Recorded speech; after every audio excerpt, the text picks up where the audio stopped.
My dad came, he saw me off, and I never knew that would be the last I would see him.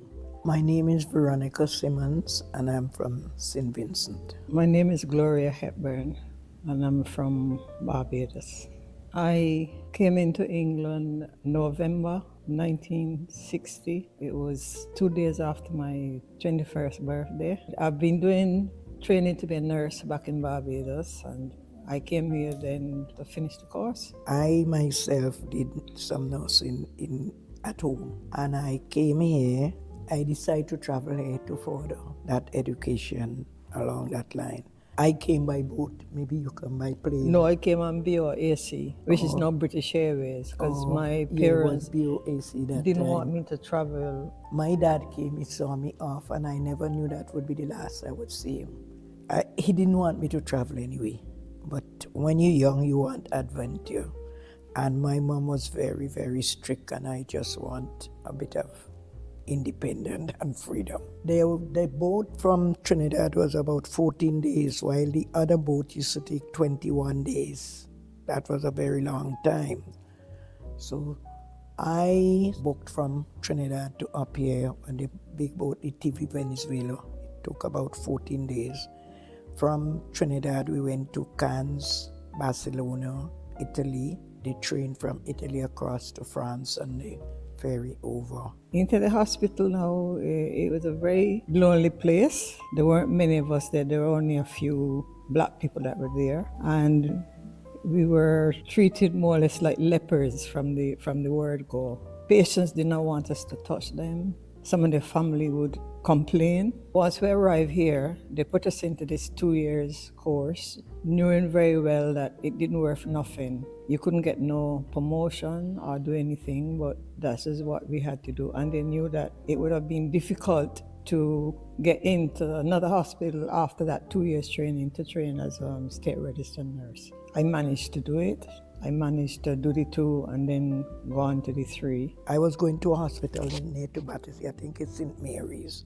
But after the death of my father, I changed course, which I thank God I did. Then I started to do other jobs. You couldn't get, it's only factory job they would offer you and this and that. The first job I remember was in a factory doing those air freshener, you know, the cube like the thing. But you would be doing the work and your white counterpart, they do less work and get more pay. We never know anything about racism. All I knew, if the person's white is your friend, is your friend.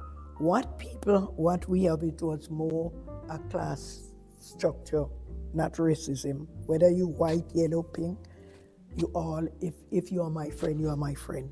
I never know about no dogs, no Irish, no colored and all that rubbish until I get here. We endured a lot of hardship. That's why our offspring should not take things for granted. And I couldn't understand how you could think another human being is an animal. I couldn't understand that.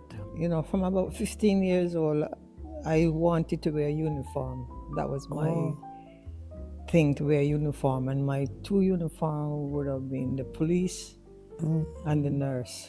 I remember running away from school one afternoon from the high school to go to the police station because they were recruiting police. I was only 15 and they gave me a general knowledge test, which I passed. They said to me, I have to grow to about 5'9" and up. So I tried very hard to see if I could reach 5'9". But by the time I finished my high school education and did my exams and anything, I only managed to reach 5'2". So the police went out through the door. So the only uniform left was the nurse.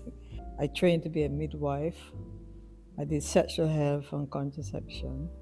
I was both nursing sister, midwifery sister, and my last job is with the teenagers in the schools and the colleges, mother and baby home, excluded children unit. So I did a whole lot. You did a lot.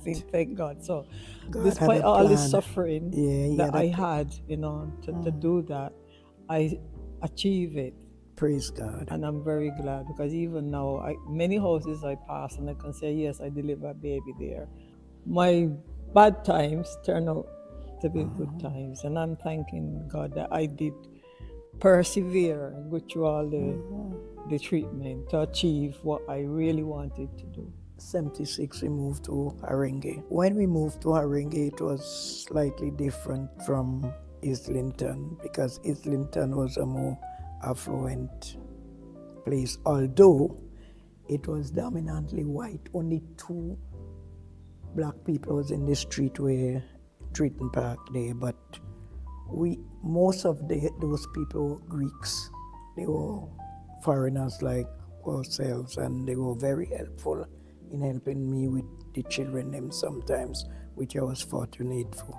How we managed to move into Haringey, my husband developed cancer in 1981, and he was very, very, very, very sick. So he thought that he was going to die, so he asked a friend. He asked him to look for a home for me and my daughter.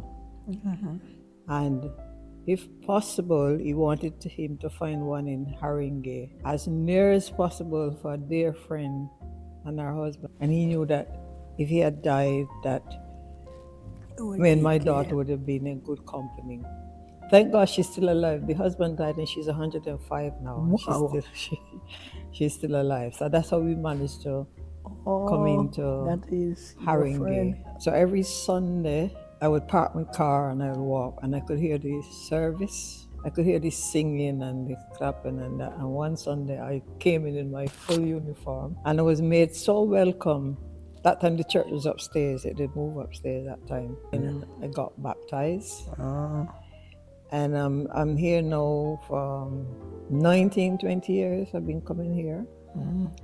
I intend to continue until I leave this world, because right now we have a very loving pastor. He's very smashing. This church is a very loving church, and everybody come as one. Together, yeah. Yeah, we are together, and every Sunday after the service up there, they socialize down here, have a cup of tea. Loving, caring church. So we are a multicultural church. There's people here from all parts of the world. Yes, it's true. That comes here, you know. To me, you would not find another church in Haringey like this one. No. Not because I'm a member here, but from my opinion, I visit different churches sometimes, and I can say from my experience, you would not find another church in Haringey.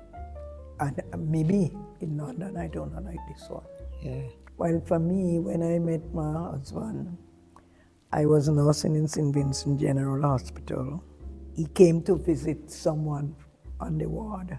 So I was serving medicine at the time. So he came to me and he asked me for a glass of water.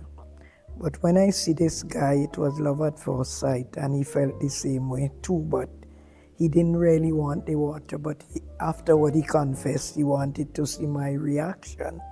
So I said to him, after I finish serving the medicine, I go and give him the water. Okay.